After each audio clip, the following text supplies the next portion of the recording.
മാളുവിന് അമ്മയുടെ അതേ കണ്ണുകളാണെന്ന് വേറെ ആരെങ്കിലും പറഞ്ഞിട്ടുണ്ടോ? അത് അങ്കിളിനല്ലാതെ വേറെ ആർക്കും പറയാൻ പറ്റില്ല നിങ്ങള്.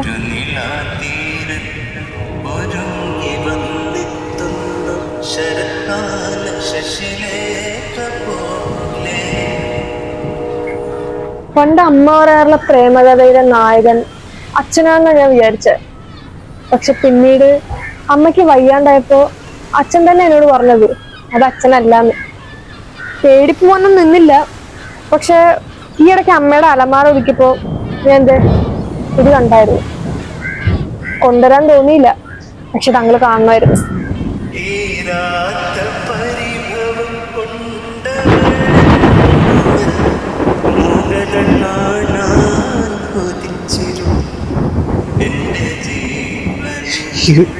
ഇവരിതൊക്കെ ഇപ്പോഴും സൂക്ഷിച്ചിട്ടുണ്ടായിരുന്നു. മോളെന്നെ വെറുക്കുന്നുണ്ടോ? ഏയ്, ഇന്നെനിക്കറിയാം നിങ്ങളെ അമ്മ ഏറ്റവും കൂടുതൽ ഇഷ്ടപ്പെടുന്ന ആരാന്ന്. ഞങ്ങളുടേതൊരു നഷ്ടപ്രണയമായിരുന്നു മാളു.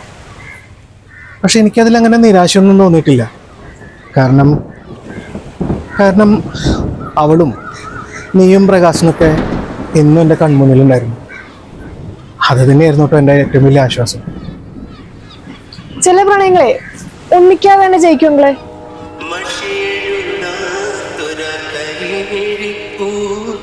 നമ്മള് ജയിച്ചെങ്കില്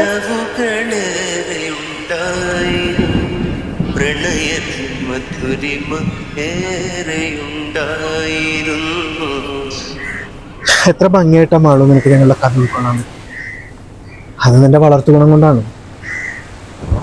ഒരുപക്ഷെ നിന്റെ അമ്മേനെ ഏറ്റവും കൂടുതൽ സ്നേഹിച്ചത് ഞാനായിരിക്കും. പക്ഷെ ഏറ്റവും കൂടുതൽ മനോഹരമായിട്ട് നിന്റെ അമ്മേനെ സ്നേഹിച്ചത് നിന്റെ അച്ഛൻ പ്രകാശനാണ്.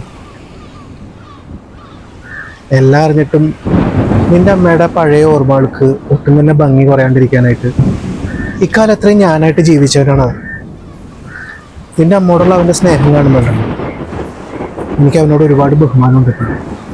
ശരി അങ്ങളെ, അങ്ങനെയാണെങ്കിലും ഈ കഥയിൽ ആരും തോറ്റിട്ടില്ലല്ലോ. നിങ്ങള് മൂന്നാളും നിങ്ങളുടെ സ്നേഹം കൊണ്ട് ജയിച്ചവരല്ലേ? ആണോ? അതേന്നെ.